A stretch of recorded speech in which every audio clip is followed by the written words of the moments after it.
Las bellas historias de la Biblia, tomo 3, segunda parte. Historia número 6. El cruce del Jordán. Esta historia se basa en Josué, capítulo 2, versículo 22, al capítulo 4, versículo 24.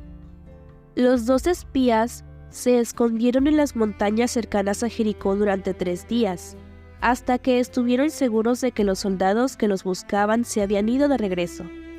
Entonces, volvieron al campamento de Israel después de cruzar el Jordán. Josué los estaba esperando. «Todos sus habitantes tiemblan de miedo ante nosotros», le contaron, repitiendo lo que Rahab había dicho.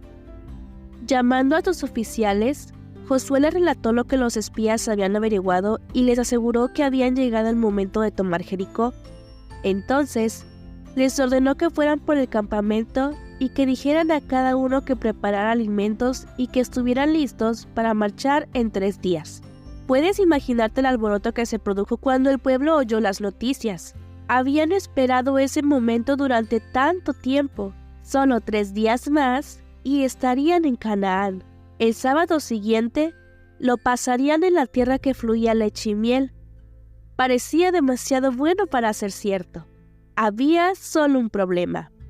Las aguas del Jordán se desbordan en el tiempo de la cosecha. ¿Cómo planeaba Josué cruzar a 1 millón de personas?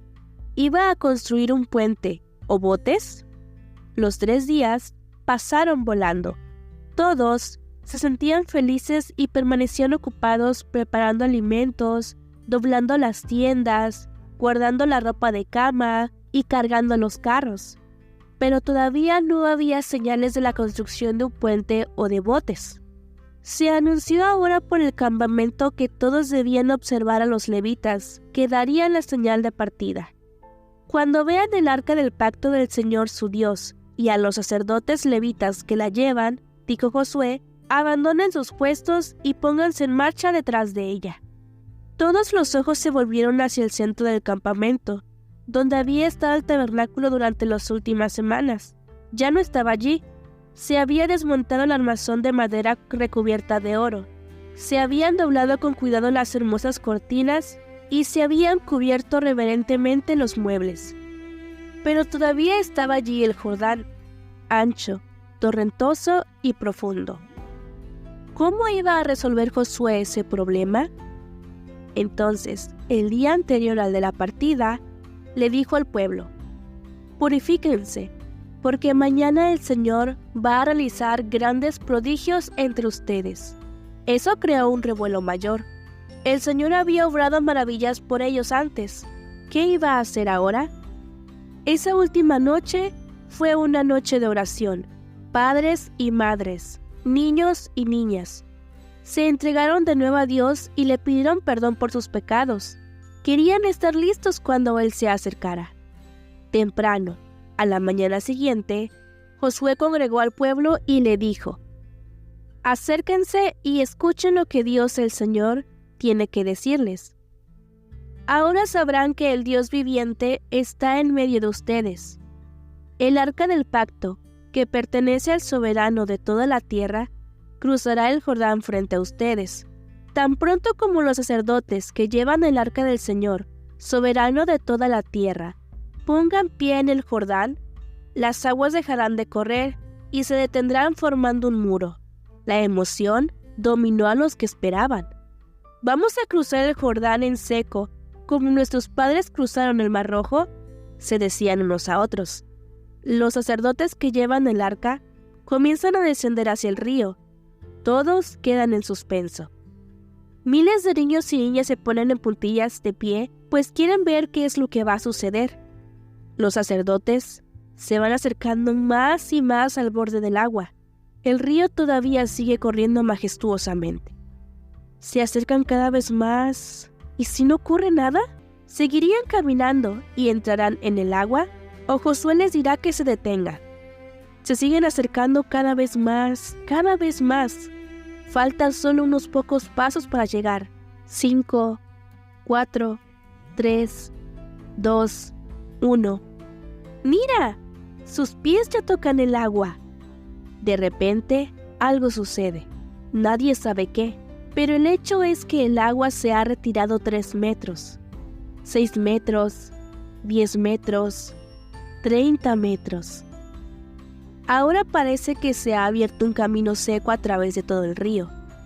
A la derecha y a la izquierda no queda vestigio alguno de agua. De alguna manera, en algún punto, y milagrosamente, se ha contenido el río y ha cesado de fluir. Los sacerdotes avanzan. A la orden de Josué se detienen en medio del lecho del río, en el lugar más peligroso en caso de que el agua volviera a fluir. Al verlos en ese lugar, el pueblo se anima y comienza a cruzar. Formando escuadrones de miles y de 10,000, los israelitas se apresuran a pasar al otro lado, llevando consigo sus carros y su ganado tan rápidamente como les es posible. Es un espectáculo estupendo. Los habitantes de Jericó, que están observándolo desde la muralla, enmudecen de temor. Nunca habían visto algo semejante.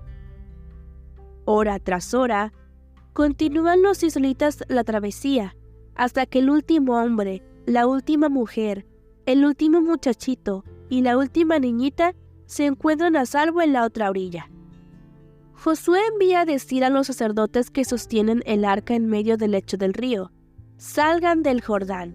Estos salen, y están muy contentos de hacerlo.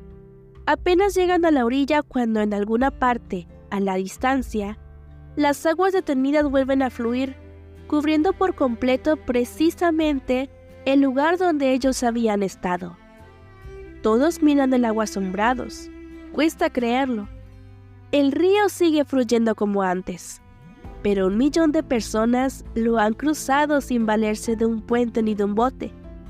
Ese era el prodigio que Dios había prometido obrar. Para asegurarse de que el pueblo no iba a olvidar jamás ese milagro portentoso, antes de que los sacerdotes abandonaran su lugar, Josué pidió a 12 hombres, uno de cada tribu, que trajeran 12 piedras grandes del medio del Jordán.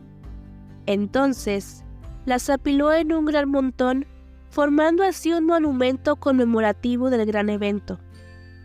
En el futuro, cuando sus hijos les pregunten, ¿por qué están estas piedras aquí?, ustedes les responderán, porque el pueblo de Israel cruzó el río Jordán en seco.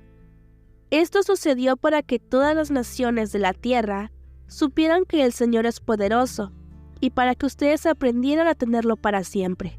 Desafortunadamente, el montón de piedras desapareció con los años, y lo mismo ocurrió con el recuerdo de lo que Dios había hecho. Nos vemos en la siguiente historia. Dios te bendiga.